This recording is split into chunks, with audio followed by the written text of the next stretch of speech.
Hello, and welcome to another one of our insightful webinars. I'm Camilla, Sales Executive here at PhillipCapital UK, and I am joined by EJ from our headquarters in Singapore. Hello, EJ. Hi, Camilla. Hi. So we're just going to wait a few minutes to allow the rest of our guests to join us. But in the meantime, and for those of you that don't already know, let me tell you a little bit about who we are. So PhillipCapital is a branch of the wider group of companies that comes under the PhillipCapital Group. And it was set in Singapore, in Phillip Street, actually, in the 70s, so lots and lots of years of experience. The group gradually became a financial powerhouse in Asia, and since 2015 has penetrated the European market with its FX, CFDs, and commodities desk here in London. If you do want to know more about us, please go to our website. I'd really urge you to do that. I've just projected it here for you. You should all be able to see it. On the website, you'll be able to find more information about us, such as our SCA registration number, and obviously all of our products. If you do want to know more about what we actually offer, the best way is clearly opening a demo account. It's really, really easy. You just put in your name, email address, and in a matter of a few moments, you will be able to download our demo and have access to our platform, which will give you access to our spreads in real time. Again, you'll get $50,000 of virtual funds for you to practice everything that you will learn in the next 45 minutes. In just a few seconds, EJ will teach us how to master technical analysis in only 45 minutes. So without further ado, I will let EJ speak. Just one more thing, EJ, we're very lucky to have him here today. He's a business development executive with Phillip Futures, and as part of the Forex Bullion trading desk, he specializes in the development of products and platform to support the trading needs of a full spectrum of clients in Phillip Futures. He's conducted numerous seminars on the platform for clients new to Forex trading. So I will let him speak, and we'll now learn everything he's got to teach us. Well, thank you for that kind introduction, Camilla. Also, I'm just really glad to have this opportunity to be able to share a little bit with everyone about what I know. So as Camilla has mentioned, in the next 45 minutes, what I'll be sharing with you would be the basics of technical analysis, and hopefully everyone will learn something new after this webinar. So moving on, just to share a little bit of the disclaimer that we have, is that whatever information that will be shared in today's webinar is prepared with ample research to the best of my knowledge, but it does not take into consideration specific investment objectives, nor constitute investment advice. So should you decide to trade, do conduct your own research. All right, with that aside, moving on. So the content that will be covered today will give you a glimpse into the world of technical analysis. Now, these broad topics which I'll be going through today can be delved into much deeper on your own, at your own time. However, after this webinar, what you should have is possess a good knowledge of the basics of technical analysis, as well as a handle on the topics to explore further. So without further ado, let me just dive in. All right, so the thing to understand about technical analysis before we move into that proper is that there are two main schools of thoughts, or two main methodologies when it comes to analyzing factors that shape trading decisions, right? So the first would be fundamental analysis, which will be the one on the left, which is heavily dependent on macroeconomics factors. So traders that are conforming to this methodology, known as fundamental traders, are always on the lookout on information such as geopolitical events, The recent example would be the North Korean and US tension just last year. Reason being that uncertainty and fears tends to cause investors to move their funds. So next would be economic data releases, such as non-farm payroll that's released the first Friday of every month, followed by CPI and GDP data. And of course, the one that has been in the center of interest for this group of fundamental traders will be the central bank interest rates. So as the name suggests, this methodology is highly driven by economic fundamentals. So next would be the second methodology, the technical analysis, which is our focus for today. So it shapes trading decision of technical traders using price charts as its main analytical instrument. So what it aims to do is to understand market sentiments based on historical price movements and use that information to forecast future price movements. So that's how their trading decisions are being shaped. So some of you might wonder, so between the two, which is more superior? But the truth is, between the two, no one method is actually superior to the other, but both may become powerful techniques when used correctly. So there are three assumptions upon which technical analysis is built upon. First being that market action discounts everything. So what does this mean? It's that technical traders, my apologies, despite knowing that price movements are reflections of market reaction to fundamental economic reasons like the one I mentioned previously. However, in this methodology, they deem it unnecessary to understand those reasons in order to plot their charts. And also, as I mentioned, charting is the main tool that they use for analysis. Second assumption is that history repeats itself. So what this means is that it assumes human sentiments is reflected in the market action, namely the price action of the market, and that human nature does not change. So by looking at historical chart patterns or chart price actions, it allows for an extrapolation to the future results, shaping their trading decision.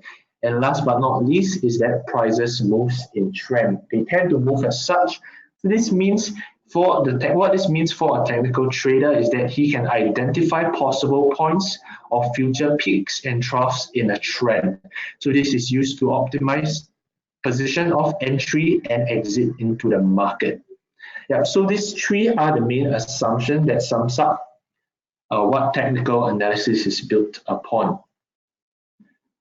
So moving into the first and important segment would be understanding Japanese candlestick. So pricing charts may exist in various forms, many different forms such as a line chart, a bar chart, or a form that has been so extremely popular to traders, known as the Japanese candlestick. So the reason why it's so highly adopted is due to the information that may be derived from a single candlestick. So you can see on my chart right now, on my slide, there's two candlesticks, namely the bullish and bearish candlestick. At first glance, you might not tell the difference, but I'll go into detail shortly. So the three main components are the upper shadow or wick. So this is formed by the skinny portion on the top portion, followed by the body of the candle, which is the thickest portion, followed by yet another skinny portion at the bottom of it, known as the lower shadow or wick. Now you notice the two candles, the bullish and the bearish, are marked green and red respectively. So the bullish candle actually indicates a rise in price, and the bearish candle indicates a fall in price. Do note that these candles may vary in color scheme depending on the trading platform that you use. So at a glance, I mentioned there are four pieces of information that can be extracted from a single candlestick. So the four information are the open price, close price, the high, and the low price of the candlestick. So notably, the difference in the bearish candlestick is that they have the same high and low point, but the difference lies in this, that the opening and closing price is at different position. What this means is actually on the bullish candlestick, prices are closing higher than the opening price, whereas in the bearish candlestick, prices are closing lower than the opening price. So that's the difference in both these candlesticks. So I hope this has gave you a little more understanding, a basic understanding of Japanese candlestick. So moving on, we move into understanding trends. So trends is absolutely pivotal in technical analysis because it reveals the general direction where price is likely to continue headed towards until a reversal of such happens, right? So there are three main directions in which prices can move in a realistic scenario. Price can move in an uptrend manner, price can move in a downtrend manner, and of course, price can move sideways, which means in a range. Right. So at first glance, it may seem like the three patterns are very obvious. However, that might not always be the case in a real life scenario. So we will uncover what exactly defines a trend. All right, so in an uptrend is defined when higher highs are formed and higher lows are formed. So higher highs are as such as you can see the newer highs, the chart progresses from left to right. So as you can see, the red circle marking out the HH are higher highs. So as new highs are formed, it exceeds the height of the previous high. So that's why we call it the higher highs and higher lows. So which means to say also the new lows that are formed are higher than its previous lows. So you want to be able to see this really easily. So what we do is that we draw a trend line to help us see this pattern really easily. So how a trend line is plotted is by connecting the three lower points. So this is for the uptrend. By connecting the three higher lows, you can see a trend line is being formed. So as we return to the chart, we may see clearly that this is an uptrend that is being formed. So next we move into a downtrend. So a downtrend is defined as when lower highs are being formed and lower lows are being formed. So similarly, the chart progresses from left to right. So as you can see, the newer lows and newer highs that are formed are significantly lower than its previous highs and lows. And in the same way, we want to visualize this easily. So what we do is we draw a trend line, right? Connecting three or more high points. So the difference between an uptrend trend line and a downtrend trend line is that in the uptrend, the trend line connects three low points, whereas in the downtrend, the trend line connects three high points. So that is the difference to note when you analyze the different chart patterns and the trends in the chart. However, majority of the time, you will realize that price are moving neither in an uptrend nor downtrend, but sideways as such. So you can see prices are not moving significantly in a single direction, but it seems to be bouncing off two extreme bands marked out by the red circle. You can see it, the top band marked out by the three red circles and the lower band marked out by the four red circles. Now, what do I mean by band? It means an area or a point where prices tend to move into. So to visualize this, to capture the range in which prices are moving within, two lines are drawn, one at the upper extreme and the other at the lower extreme. So what this helps us to see visually is that prices are moving within the range highlighted in yellow. I understand this topic is about identifying and understanding trend lines, but I just want to clarify that you cannot call the lines drawn here a trend line because a trend line only occurs in a trending market. But right now, this is a ranging market where prices are moving sideways. So this is merely a way to identify that prices are not in a trend, but a range. All right, so that's about trend lines. So moving forward, we will understand a little bit more. We will discover what support and resistance are. So support and resistance, as you may have heard about it before, because this is a really key term that technical traders use. They are key areas of value where prices tend to move toward, right? Or psychological levels where buyers and sellers tend to react. What do I mean by react? I mean, those are price points where buyers start to buy and sellers start to sell. So a support shown in this animation is an imaginary floor that prices cannot go below or cannot break below, and a resistance, on the other hand, in this animation acts as an imaginary ceiling that prices cannot go above or break above. right? So to better visualize them, again, it's all about the visualization. So you would draw the line that connects the point in which prices coincide. It connects 3 points, 3 points at the top and 3 points at the bottom. So you'll be able to visualize them in a clear and concise manner. So, however, you will realize that in a realistic situation, this might not be possible, because only in an ideal situation will the price rally and retrace to coincide so accurately. In most real cases, there will be some variations in where the upper extreme and the lower extreme lies. So this is why it is better to identify support resistance as a zone. So this zone is shown in the animation.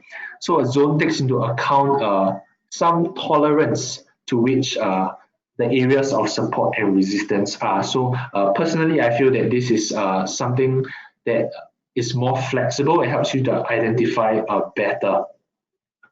So if you recall the previous segment, we just talked about trend lines, and you realize that it's exactly the same as identifying a ranging market.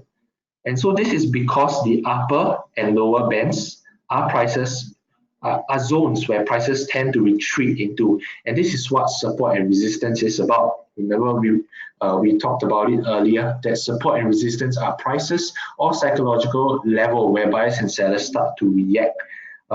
However, in a trending market, there are various ways to identify support and resistance. So I'll be covering that next. So this is for a ranging market support and resistance zone. So now we move into a trending market. So a trending market is one where prices are moving in a really obvious trend, either upwards or downwards. So ascending and descending channels are one form of support and resistance in a trending market. So to achieve or to mark out this ascending and descending channel, what you have to do is simply draw the usual trend line that we have taught earlier, and on top of that, add an upper band for uptrends and a lower band for downtrends, and ensure that both bands encapsulate the range in which prices are moving within. So in a case like this, you can tell that the lower band will act as the support and the upper band will act as the resistance. So just to recap again, support acts as a imaginary floor where prices cannot go below, and resistance acts as an imaginary ceiling where prices cannot break beyond. So just like that, as you can see clearly, prices are moving within a range where we can clearly identify. I will explain later on why it's so important for us to mark that up. So another form of support and resistance that may exist in a trending market is horizontal lines. So likened to a ranging market, it connects 3 or more points that coincide in close proximity. So what I mean is this: as you can follow the animation, you see 4 points coincide in the same point. We mark that out with one line, followed by another 3. We mark that out with another line, and another 2. We mark that out with another line. So that forms a support and resistance. So there's an exception to this 2 or 3 more points forming the support and resistance is when the prices are at its upper extreme and lower extreme, as shown in this animation, right? Because they are automatically taken as a support and resistance because price have reached that point and reversed. So, however, do take note that if the current price is at the highest or lowest point, it may not be taken as a valid point of support or resistance because prices have not been fully formed or fully played out. It could go higher or lower. So in this case, in the animation, you can tell that prices has already touched the highest point and reversed. This is why it is validated as a support and resistance respectively. Right. So there's one more way where you can identify support and resistance in a trending market. That would be through the use of exponential moving average. Right. So usually this method involves a bit of trial and error. The aim of using exponential moving average, which is a technical indicator, is to identify which one does price tend to fall into. So the popular values are 50 EMA, 100 EMA and 200 EMA. So I said identifying the one in which price tends to fall into. So what do I mean by that? As you can see in the top left photo, the snap that I've taken, prices seem to fall into the red color line, which is the 100 EMA. So that is what we want to see. We want to find the EMA in which price tends to fall into. So we can categorize that as a support where prices cannot break below. So on the right, you can see that prices are falling into the blue color line, which is also the 100 EMA. So we can categorize it as a resistance where price fails to break above and reverses from that point forward. So that is the three ways that you can identify support and resistance in a trending market. So we move on to understanding technical indicators. So there's one thing I want to address about technical indicators. It is a term that is so frequently used by technical traders because for amateurs that are starting out in technical analysis or beginners, what they tend to see technical indicators is as a holy grail. So forming common misconceptions like the use of more indicators will lead to accurate signals and usually set people on this journey to find out that secret or that magical indicator that will give them all the right signals. So unfortunately, this is not true. There is no one magical indicator that can be found. So you will discover in this section that even though technical indicators are important, it is just another piece to a larger puzzle of what shapes a trading decision. All right, so just to give you a background of technical indicator, a technical indicator is a mathematical calculation that is based on historical price. So it measures a specific component of the current price behavior, the aim of which is to predict future price direction. So the top 3 points are what most people understand, and the understanding stops there. But they fail to take into account points 4 and 5, which is really crucial, right? That it is used as a trigger for entry and exit points. What this means is that it has to work in tandem with the other components to form the larger puzzle, like the lessons we have covered earlier, how to identify trends, how to identify areas of support and resistance. So do remember that technical indicators has to be used in tandem with the others in order for it to be effective. So there are categories in which indicators are classified into. The most common category is known as an oscillator. So some characteristics of an oscillator includes having two extreme bands, just like a pendulum, which changes direction upon reaching its extreme end. It is used to identify turning points. So it is used in conjunction with other tools, as mentioned earlier, to affirm its projected direction. And this section will cover two popular oscillators, the moving average convergence divergence and RSI. So these are the two that we will be covering. So why are we only covering two? As I mentioned in the beginning of this webinar, the aim is not to cover everything about technical analysis, but what it aims to do is to give you a good handle on the things to explore right after this. But these two are really popular, and be sure to learn more about it after this webinar. So the first one we are talking about is the moving average convergence divergence, or for short, we call it MACD or MACD. Both ways are fine as well. So it has two components, the MACD line and the signal histogram. Okay, so if you need to know how their values are being derived, I'll just give a short explanation.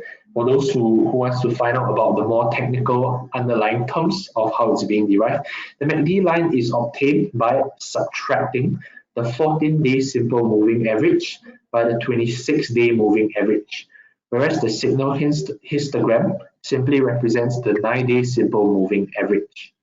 So the function really, if you don't understand it, it's okay. You just need to know what's being used for.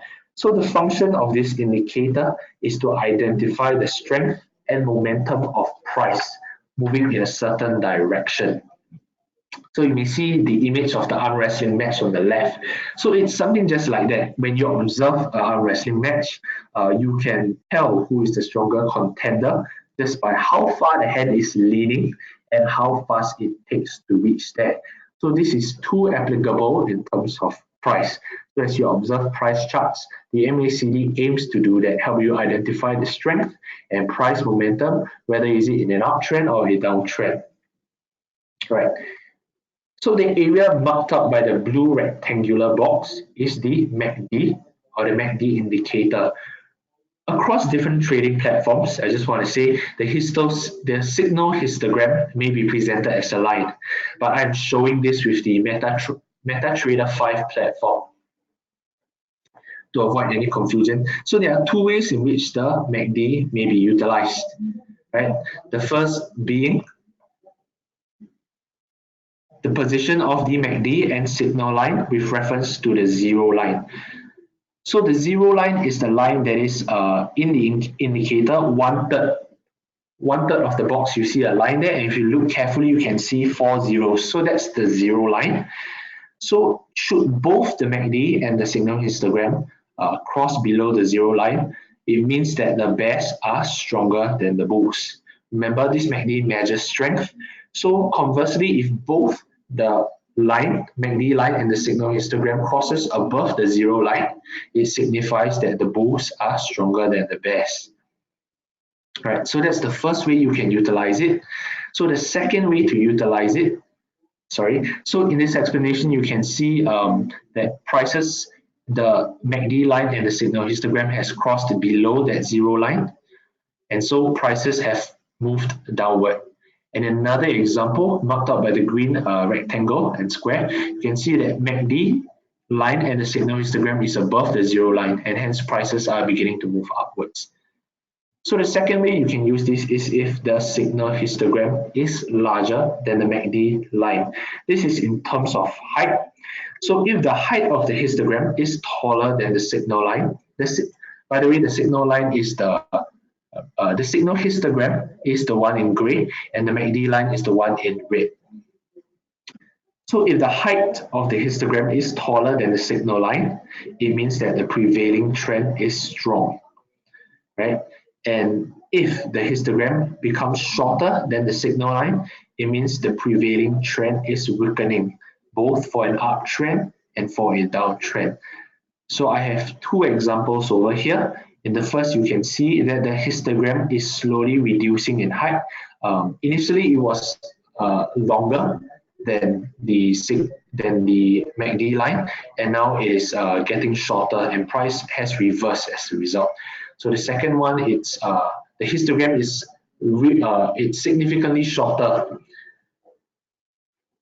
So you can see that prices are moving down as a result. So in both these cases, you can tell how MACD has identified strength as well as momentum. So it tells you whether the bulls are stronger or the bears are stronger, and it also gives you a way to see if the prevailing trend or the current trend is strong or is weakening, resulting in a reversal. Right.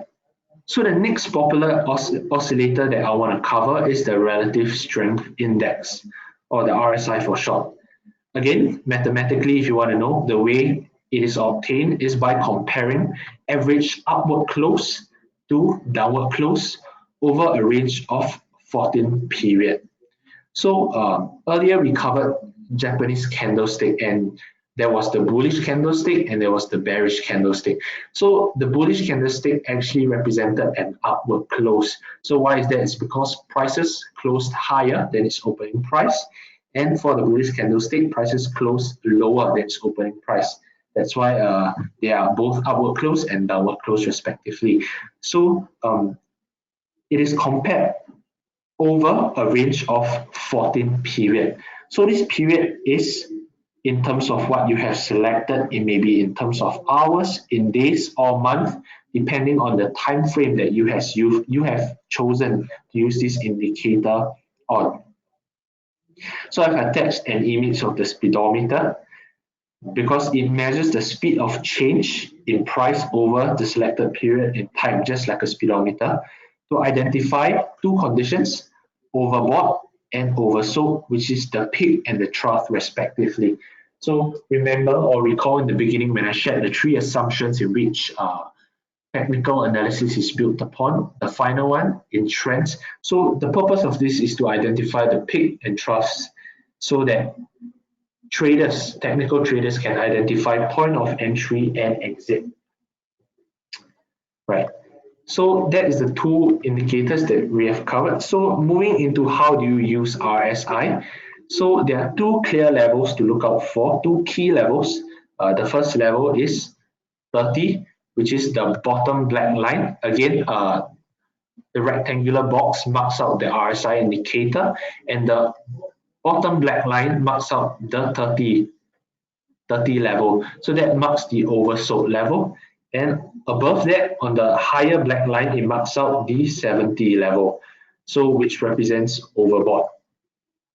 So if the red line touches or crosses above 70, it has reached overbought condition and could lead to a reversal to the downside. And if the red line touches or crosses below 30, it has reached oversold condition and could lead to a reversal to the upside. So let me just show you what I mean. So you can see here marked out by the two green circles. So prices have touched the 30 level, so which means it is oversold and prices could reverse, so which is what has happened. And the second one on the far left marked out by the red circle, where price nearly touched the 70 level or is approaching the 70 level and has reversed after that. So these two are key levels where you want to look out for. However, one word of caution is that do note in times of trending markets that are really strong, prices could remain in overbought or oversold conditions for a long period of time. So this must be used in tandem with other factors. So I can't stress this enough. So whatever I share today, whether is it the Japanese candlestick or is it the technical indicators, all must be used in tandem of whatever we will be covering today. So next we move into candlestick patterns. So just now I really basic form of candlestick, Japanese candlestick. Is just one form of it. There are various iterations to how it may appear. And so this is the section where I'll be covering it. So other than giving the four main information, open, high, low, and close price. So what you can do is also, it serves as a trigger for traders to enter and exit the market apart from technical indicators. So if you recall in the earlier segment, I touched on how this may look different. So this is how it'll be like. So candlestick patterns, as I mentioned, similar to technical indicators, are not meant to be used on its own. But it becomes powerful when used with other factors that we have covered earlier. It becomes a powerful trigger signal. So four types of powerful candlestick patterns I'll be covering today. They are the Doji, the Engulfing Series, the Hammer and Hanging Man, and the Stars series. Right, so the first pattern I want to cover is the Doji Candlestick. So as you can observe, it is slightly different in appearance as compared to the candles I have demonstrated in the introduction to Japanese candlestick. However, the information that it provides does not change. A doji occurs in points of indecision between buyers and sellers, meaning both sides are unsure. And so it is formed technically when the opening and closing price are the same.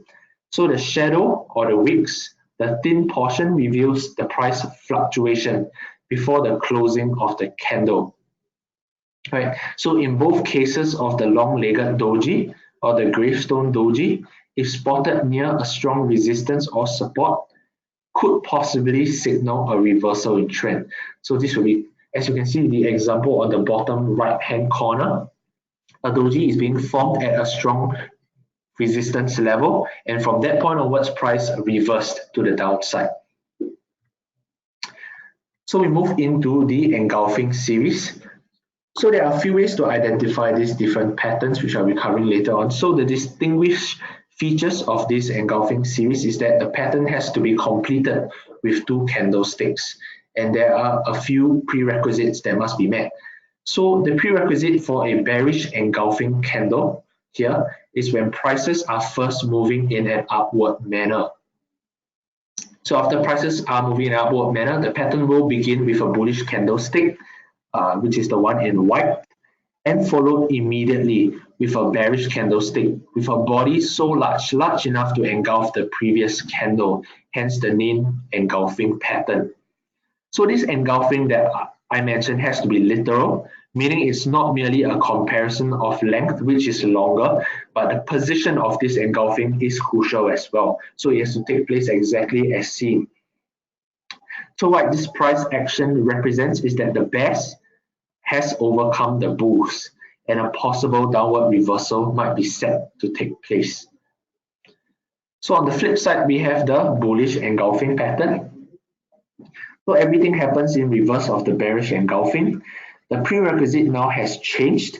So initially for the bearish engulfing pattern, it has to begin from a upward moving pattern. So right now price has to begin in a downward moving manner, and it will begin the pattern with a bearish candle, which is the one in black, followed immediately by a large bodied bullish candle that engulfs the previous candle. So the price action here reveals that the bulls have overcome the bears and could be a possible point for upward reversal. So I've been mentioning bulls and bears. So just for the sake of those who do not know what bulls or bears mean, so bull typically means that prices are in favor of moving upwards, and bear means that prices are tend to move downwards. Okay, so next we move on to the hammer pattern. So this hammer pattern is a one candle pattern, and like the name suggests, it takes on the shape of a hammer, right, with a small body at the top followed by a long shadow or wick at the bottom. So this has to follow after a series of downward moving candles, bearish candles. After this occurrence, prices tend to reverse in the upward direction. Recall that wicks, I mentioned the candle wicks are price fluctuations before the close of the candle. So in terms of price action, what has happened here was that the bears were trying to push the prices much lower. But as a result of the successful attempt from the bulls to stop it, the candle closed much nearer to the opening price, forming almost a doji, signifying that the bulls is gaining strength over the bears. So prices is set to reverse upwards after this. So if we place the hammer in a series of upward candles instead of downward candles, you get the hanging man pattern. It is same shape to the hammer. It has a small body concentrated at the top, followed by a long bottom wick or shadow. But do note there is a difference. There's a difference in that the body is a bullish candlestick, as unlike the hammer, which is made of a bearish candle body. So as you can see, prices are closing higher than the opening price, whereas in a hammer, prices are closing lower than the opening price. So in terms of price action, what this signifies is a large selling off taking place near the opening price, which indicates the loss of momentum of the bulls. And so prices are poised to reverse downwards. And finally, we move on to the last series, which is the star series. So this star series is a 3-candle pattern. The evening star seems like a common pattern that is formed all the time. But in fact, the prerequisite for this formation is quite specific. First off, it has to take place after a series of upward moving candles. The first bullish candle will begin the pattern, which is the candle in white, followed by a smaller body candle that has gapped up from the closing price of the first candle, and completing the pattern is a bearish candle that has gapped below the opening price of the second candle. So there is quite a mouthful, there's quite a lot to take in. So do bear in mind that this is the pattern or the prerequisite for an evening star to be formed. So after which prices are likely to take a downturn. So the final candlestick pattern that we will be discussing is the morning star. So it is the reverse of an evening star. The setup takes place in a series of downward moving candles, and it begins the pattern with a bearish candlestick, which is the one in black. So gapping down from there is another smaller body bearish candlestick, and then gapping up again into a bullish or white color candlestick. So this completes the morning star. And just like the evening star, this becomes a point of possible reversal from the existing direction, which is upwards. All right, so before I move into the final segment, which is the common mistakes to avoid with technical analysis, let me do a quick recap of what has been covered in this webinar so far. So we begin with the introduction of technical analysis. It's different from fundamental analysis, how two different groups adopt two different school of thoughts. There is the fundamental traders and the technical traders. Then we talked about three assumptions that technical analysis is built upon. Following which, an introduction of Japanese candlestick and the 4 pieces of information that it provides. After which, we move into understanding and defining a trend. We learn how to connect the high and the low points to draw a trend line.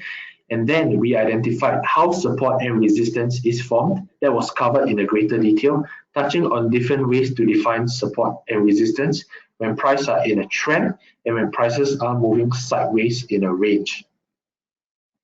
We also went through what technical indicators are in technical analysis, what oscillators are, and the use case of 2 popular oscillators, MACD and the RSI. Finally, we covered 7 common candlestick patterns that can act as a trigger for entry and exit points. Like technical indicators, they are not meant to be used alone, but in tandem with everything we have learned today. So think trend lines, support resistance, technical indicators, and finally candlestick patterns. So when all of these are used in combination, they are able to formulate a powerful strategy. Okay, so before you embark on your exciting journey of applying technical analysis, there are a few things you must avoid. Knowing mistakes that so many amateurs make could save you a huge amount of time figuring out what went wrong. Right, so avoiding common mistakes with technical analysis. So mistake number 1, using every possible indicator available in your trading platform. So this does not only make seeing the price chart impossible, it confuses the trader with all sorts of misleading signals. The result of using a multitude of indicators are, for one, receiving many entry signals, and it also displays conflicting signals. So in such a scenario, it becomes extremely difficult for you, the trader, to know which signal to follow and which combination went right or wrong after executing the trade, making it extremely difficult to be consistent in trading. So mistake number 2, like I mentioned earlier, an indicator is not the holy grail to successful trading. It cannot be used on its own, but must take other factors into consideration, such as the prevailing trend, where the current key support and resistance zones are.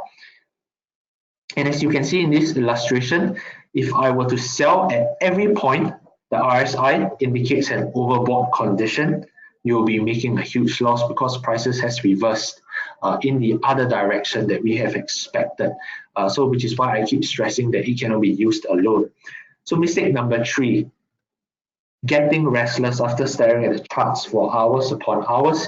You start to get frustrated and lose the patience to wait for a strategy to play out. You force yourself to see a pattern, even though it does not comply to all the specifications of your strategy. So you see in this illustration, you see this doji candlestick that is forming, thinking that it signifies a reversal from a downward momentum. So you enter the trade. You manage to make a small profit initially, but not long after you realize you are deep in the red or you are losing money. Okay, so with that, I wrap up the 3 common mistakes that amateur makes with technical analysis. And so with these 3 mistakes exposed, I hope none of you fall prey to it. Do always keep them in mind while exploring technical analysis. Finally, I leave you with a quote from Zig Ziglar, a famous motivational speaker. Success occurs when opportunity meets preparation. So once again, I thank you for tuning in, and I hope everyone has learned something today. Thank you. Thank you, EJ. And with this beautiful slide and quote, we have come to the end of the webinar. thank you very much for the presentation. I, for one, have taken a lot from the webinar, and I'm sure that all of our clients, whatever the knowledge level they're at, have learned a lot from it. Again, to all of our guests, please feel free to send any questions or comments you may have at support@phillipcapitaluk.com. We will obviously answer as soon as possible.